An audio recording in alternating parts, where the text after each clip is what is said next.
శ్రీ గురుభ్యో నమః. శ్రీమాత్రే నమః. మా భక్తి టీవీని ప్రోత్సహిస్తున్నటువంటి మా ప్రేక్షకులందరికీ ధన్యవాదాలు తెలియజేస్తూ, మా రావినూతన భక్తిని ఛానల్ని ప్రోత్సహించండి అని చెప్పి మరి ఒకసారి కృతజ్ఞతాపూర్వక అభినందనలు తెలియజేస్తూ వేడుకుంటున్నాము.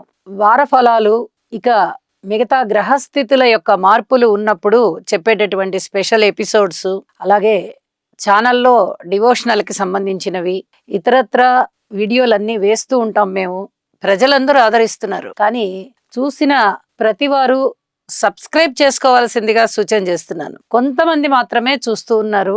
దయచేసి ప్రతి ఒక్కరూ మా ఛానల్ అభివృద్ధికి మాకు తోడ్పడవలసిందిగా కోరుకుంటున్నాము. ధన్యవాదాలు. 26 జనవరి 2025 నుంచి 1 ఫిబ్రవరి 2025 వరకు గల కాలానికి ఈ వారపు రాశి ఫలితాలు ఏ విధంగా ఉన్నాయి, ద్వాదశ రాశుల వారికి గ్రహస్థితులు ఏ విధంగా ఉన్నాయి, గ్రహాల యొక్క దృష్టులు ఏ విధంగా ఉన్నాయి, వాటి ఫలితాలు ఏ విధంగా ఉంటున్నాయి, మనం ఇప్పుడు తెలియచెప్పుకుందాం. వృషభంలో గురువు గారి యొక్క వక్రించిన స్థితి, అలాగే కుజుని యొక్క వక్రత మిథున రాశిలో ఉంది. కేతువు గారి సంచారము కన్య రాశిలో ఉంది. చంద్రుని యొక్క స్థితి తన యొక్క నీచ రాశి అయినటువంటి వృశ్చిక రాశిలో ఉన్నది. ఇక రవి బుధుల యొక్క స్థితి మకర రాశిలో ఉంది. శని శుక్రులు ఇద్దరు కలిసి కుంభరాశిలో సంచరిస్తూ ఉన్నారు.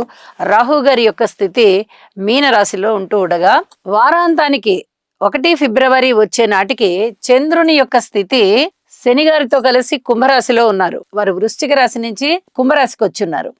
ఇక శుక్రాచార్యుల వారు కుంభరాశి నుంచి మీన రాశికి వచ్చున్నారు. ఇక గ్రహ సమ్మేళనాల యొక్క ఫలితాలు ఏమిటి అనేది తీసుకున్నట్టయితే, శుక్ర రాహుల యొక్క కలయిక అంత మంచిది కాదు. ఇది భార్యాభర్తల యొక్క అన్యోన్యతని దెబ్బతీస్తుంది, ప్రేమికుల యొక్క అన్యోన్యతని దెబ్బతీస్తుంది, వివాహ జీవితంలో ఆటంకాలను ఇస్తుంది. అలాగే కళాత్మకమైనటువంటి వ్యాపార వ్యవహారాలు ఉన్న వారికి కూడా కొంత ఇబ్బందికరమైన పరిస్థితి ఉంటుంది.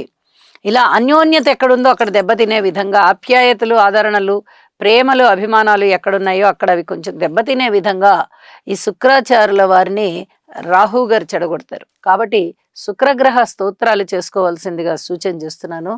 ఇక శని శుక్రుల కలయిక కూడా వైవాహిక జీవితంలో చిన్నపాటి ఇబ్బందుల్ని సూచిస్తూ ఉంటుంది. రవి బుధుల యొక్క కలయిక ఎక్కడైనా కూడా బాగానే ఉంటుంది. వారిద్దరూ తరచుగా కలుసుకుంటూ ఉంటారు. ఒకళ్ళు ముందు ఒకళ్ళు వెనక ఉంటారు. భూమికి దగ్గరగా ఉండేటటువంటి గ్రహాలు కాబట్టి ఈ 2 గ్రహాలు తరచుగా ఒకే రాశిలో కలుసుకోవడం కానీ, లేదా 10 డిగ్రీల వ్యవధానంతో పక్కపక్క రాశుల్లో ఉండడం కానీ కూడా జరుగుతూ ఉంటుంది.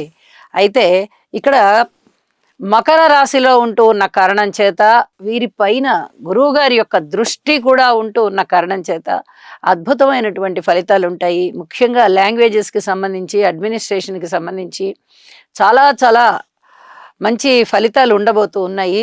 ఇక నీచ చంద్రుని యొక్క స్థితి మీద గురువు గారి యొక్క దృష్టి కూడా అనుకూలమైనటువంటి దృష్టే పడుతుంది. ఆయన నీచతో సంబంధం లేని విధంగా ఇక్కడ చంద్రుని యొక్క బలాన్ని పెంచుతున్నారు.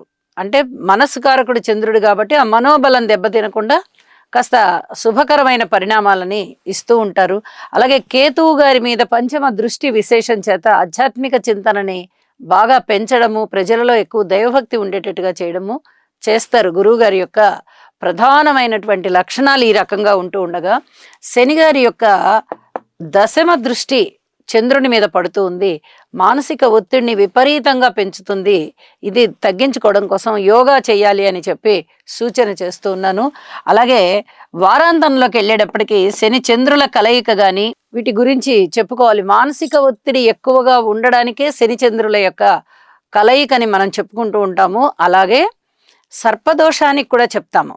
అయితే ఈ గోచారంలో సర్పదోషాలు ఏర్పడి ఉన్నప్పుడు, జన్మజాతకంలో కూడా అలాంటి పరిస్థితులే ఉన్నట్లయితే కుజ రాహు స్తోత్రాలు, శని చంద్ర స్తోత్రాలు పఠించవలసిందిగా సూచన చేస్తూ ఉన్నాను. ఇక రాసుల్లోకి వెళ్దాము.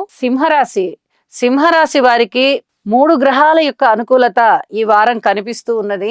6వ స్థానంలో రవి బుధుల యొక్క స్థితి చాలా బాగుంది అని చెప్పి తెలియచెప్పడం జరుగుతోంది. అలాగే లాభస్థానంలో కుజుడు బాగున్నారు. ఈ 3 గ్రహాల యొక్క స్థితుల వల్ల వీరికి ఆదాయం విషయంలో చాలా చాలా బాగుంది. కుటుంబ విషయంలో అధిక జాగ్రత్తలు తీసుకోవాలి. కుటుంబంలో ఐకమత్యం కనబడబోవడం లేదు. మీ వాక్కు జాగ్రత్తగా ఉపయోగించాలి. ఏది మాట్లాడినా కూడా వ్యతిరేకమైన ఫలితాలు వచ్చే విధంగా కనిపిస్తున్నాయి. అలాగే అన్నదమ్ముల యొక్క సహాయ సహకారాలు బాగున్నప్పటికీ కూడా కుటుంబంలో అనేక రకాలైనటువంటి సహాయ సహకారాలు ఉంటాయి. తల్లి బిడ్డల మధ్య ఉంటుంది, తండ్రి బిడ్డల మధ్య ఉంటుంది, అన్నదమ్ముల మధ్య ఉంటుంది, అక్క చెల్లెల మధ్య ఉంటుంది. ఇలా రకరకాలైనటువంటి సంబంధ బాంధవ్యాలు ఉంటాయి. కాబట్టి ఈ సంబంధ బాంధవ్యాల విషయంలో మటుకు మీరు కొంచెం జాగ్రత్తలు తీసుకోవాల్సిందిగా సూచన. మాతృవర్గ రీత్యా మీకు బాగుంది అని చెప్పి తెలియజెప్పచ్చు. అయితే సహాయము సహకారము బాగుంది. ఇక సంతానం విషయంలో ఓర్పు కలిగి ఉండండి. ఉద్యోగ జీవితంలో ఓర్పు కలిగి ఉండండి. తెలివితేటలు చాలా బాగా అవి పరిఢవిల్లుతున్నాయి. ఒక విధంగా చెప్పాలంటే మునుపటి కన్నా కూడా చాలా తెలివిగా ఆలోచిస్తారు. ఒక కార్యరంగంలోకి ఒక వీరుడు దూకినట్టుగా దూకి చేపట్టిన ప్రతి పనిని కూడా విజయం దిశగా తీసుకొని వెళ్తారు. మీ యొక్క ధ్యేయం బాగుంటుంది. మీ యొక్క ఆ మానసికమైన దృఢత్వం బాగుంటుంది. కృషి బాగుంటుంది. పట్టుదల బాగుంటుంది. ఇలా అనేక రకాలైనటువంటి విజయావకాశాలకి బాగా చేరువవుతున్నారు. ఇది చాలా చాలా చెప్పదగినటువంటి సూచన. అలాగే వివాహ జీవితంలో కొంచెం భార్యాభర్తల మధ్య ఆకర్షణ తగ్గే విధంగా కనిపిస్తోంది. కొద్దిగా మీరు దీన్ని జాగ్రత్తగా కాపాడుకోవాల్సిందిగా సూచన చేస్తూ ఉన్నాను.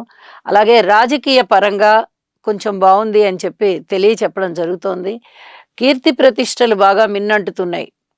పూర్వం చేసినటువంటి మంచి పనులన్నీ కూడా చాలా చక్కగా మీకు సత్కీర్తిని తెచ్చిస్తున్నాయి అని చెప్పి తెలియచెప్పచ్చు. వాహనం పట్ల కూడా మీరు జాగ్రత్తగా ఉండండి. మీకు లబ్ధే కలుగుతోంది వాహనాల వల్ల, చెడు అయితే లేదు అని చెప్పి తెలియజేస్తూ ఉన్నాను. ఇక వారాంతంలోకి వెళ్ళేటప్పటికి ఇంకా వేరే ఏమన్నా అంశాలు బాగున్నాయా అంటే, సప్తమ స్థానంలోకి చంద్రుడు వచ్చారు, అష్టమ స్థానంలోకి శుక్రాచార్యుల వారు వచ్చారు. విలువైన ఆభరణాలని భద్రం చేసుకోవడంలో మీరు ముందుంటారు. అలాగే పబ్లిక్ రిలేషన్స్ని కాపాడుకునే విషయంలో చాలా చాలా బాగుంటుంది మీకు అని చెప్పి తెలియజెప్పచ్చు. ఇక్కడ ఇంకొక విషయాన్ని కూడా తెలియజెప్పాలి. మానసిక వేదన ఉండడానికి వారాంతంలో అవకాశం ఉంది. వీటన్నిటినీ పటాపంచలు చేస్తూ యోగా చేయండి. ఇవన్నీ కూడా మీకు అనుకూలమైపోతాయని చెప్పి తెలియజేస్తూ, ఎప్పుడైనా గ్రహాల యొక్క అనుకూలత తక్కువగా ఉన్నప్పుడు నవగ్రహ స్తోత్ర పారాయణాలు చేయడం చాలా చాలా ఉత్తమం. అందులోనూ ఏ గ్రహము అతి బలహీనంగా ఉంటుందో ఆ గ్రహానికి ప్రథమంగా మీరు జపం చేయడం కానీ, స్తోత్రం చేయడం కానీ, మంత్రం చేసుకోవడం కానీ చేయాలి. ఇక్కడ శనిగారి యొక్క దృష్టి సింహరాశి మీద పడుతూ ఉన్న కారణం చేత శనిగారికి స్తోత్ర పారాయణాలు చెయ్యండి అని చెప్పి మరొకసారి తెలియజేస్తూ, ఇలా ఒక్క స్తోత్ర పారాయణాలు చేసుకోవడమే కాదు, సప్తమ స్థానంలో ఉన్న శనిగారి యొక్క సప్తమ దృష్టి పడుతూ ఉన్న కారణం చేత సింహరాశి మీద మీరు శనిగారికి సంబంధించి నల్ల నువ్వులు దానం చేయడం, ఆంజనేయ స్వామికి వడమాల వేయడం, హనుమాన్ చాలీసా పారాయణ చేసుకోవడం, ఇవన్నీ చేసుకోవడం ద్వారా కూడా చాలా చాలా మానసికమైన ప్రశాంతతని పొందుతారు అని చెప్పి తెలియజేస్తూ శుభం.